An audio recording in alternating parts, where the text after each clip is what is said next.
अस्सलाम वालेकुम। आज हम जिस चीज़ के बारे में पढ़ रहे हैं इसे हम यील्ड कहते हैं। ये वेरी इंपॉर्टेंट शॉर्ट क्वेश्चन है और हर साल एग्ज़ाम के अंदर यील्ड जो है वो शॉर्ट क्वेश्चन के तौर पर आता है। एमडी कैट के लिहाज से भी ये बहुत ज़्यादा इंपॉर्टेंट है। यहाँ से भी बाज़ औक़ात क्वेश्चन जो हैं वो यील्ड के आ जाते हैं। अब हम देखते हैं व्हाट इज यील्ड। केमिस्ट्री के अंदर जब भी कोई केमिकल रिएक्शन या कोई प्रोसेस हम करवाते हैं तो इसके बाद जो प्रोडक्ट मिलेगा उसे हम यील्ड कहते हैं। The amount of product obtained during a chemical process or reaction is known as a yield. Yield को हमने 3 हिस्सों में तकसीम किया है।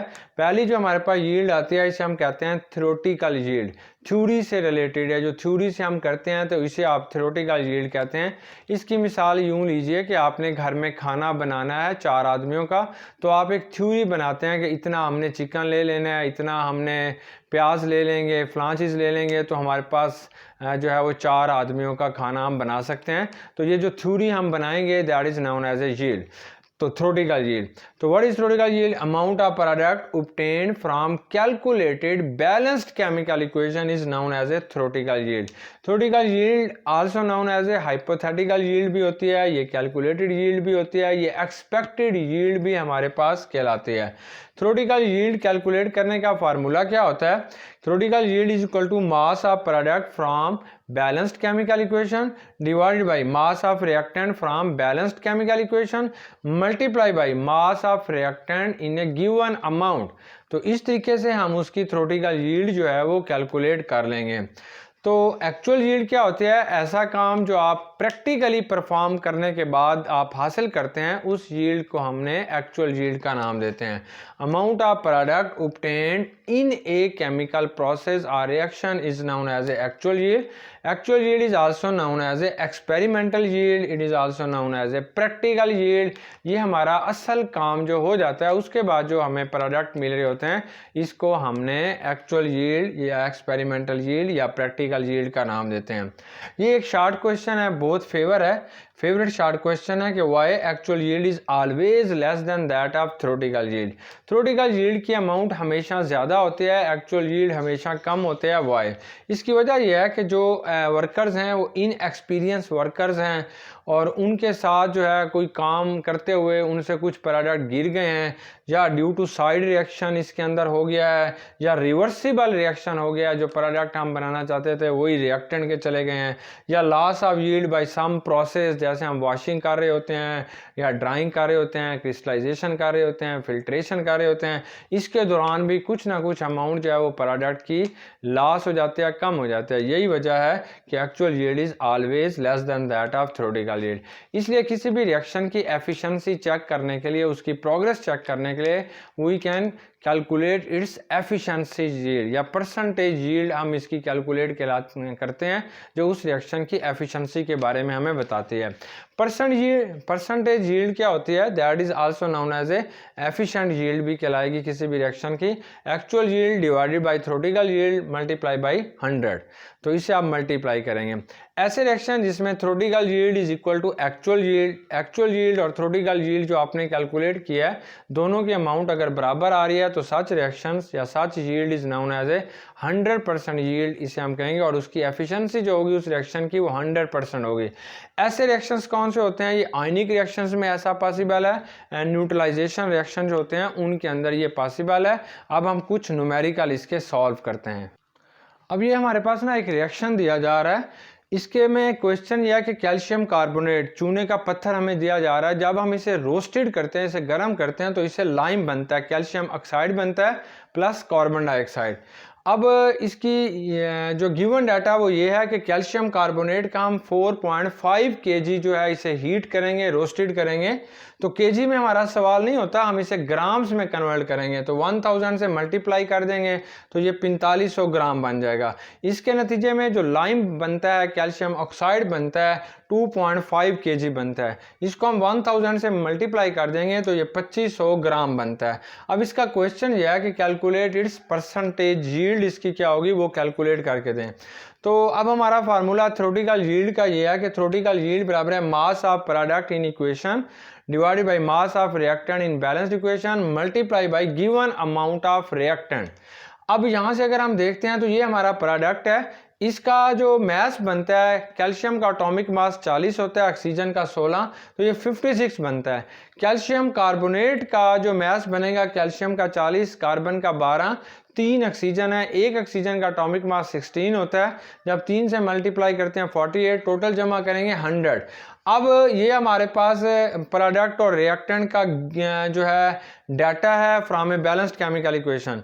तो हमने कितने में कैलकुलेट करना है, 4500 अगर ग्राम देते हैं फिर कितना बनेगा, मल्टीप्लाई बाई जो है 4500 ग्राम।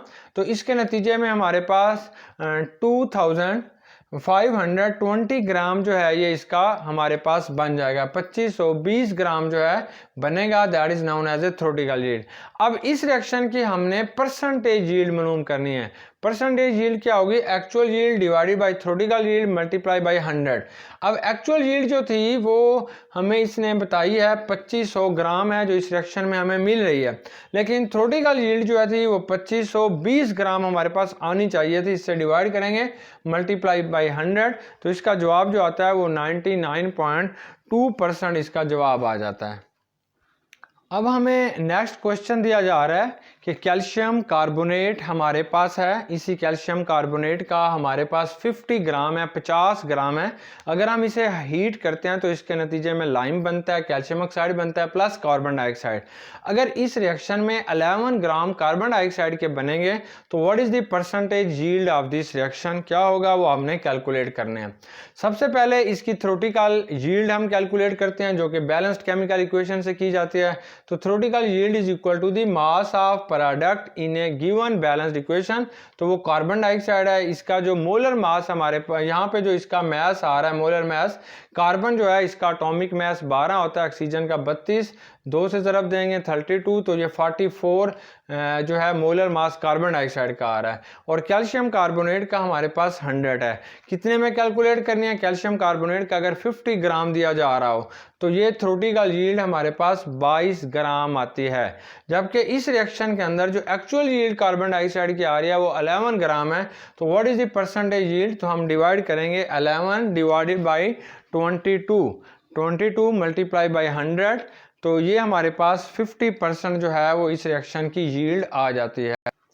अब हमारे पास ना नेक्स्ट क्वेश्चन दिया जा रहा है कि हमारे पास जो है बेंजीन है, बेंजीन को जब हम नाइट्रिक एसिड से रिएक्शन कराते हैं तो इसके नतीजे में नाइट्रोबेंजीन बनता है, साथ पानी बनेगा।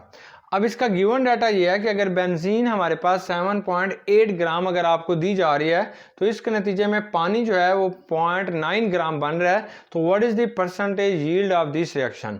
तो सबसे पहले इस रिएक्शन की हमने थ्योरेटिकल यील्ड कैलकुलेट करनी है जो कि फ्रॉम बैलेंस्ड केमिकल इक्वेशन से हम कैलकुलेट करेंगे। ऊपर आप theoretical yield is equal to the mass of product obtained from balanced chemical equation divided by mass of reactant obtained from balanced chemical equation। तो यहाँ पे पानी है, पानी का मोलर मास 18 होता है, 18 लिख देंगे। बेंजीन का मोलर मास 78 होगा, ये लिख देंगे।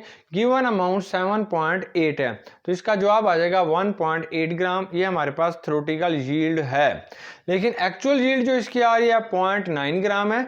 Now we can calculate its percentage yield. Percentage yield is equal to actual yield बटा थ्योरेटिकल यील्ड मल्टीप्लाई बाई 100।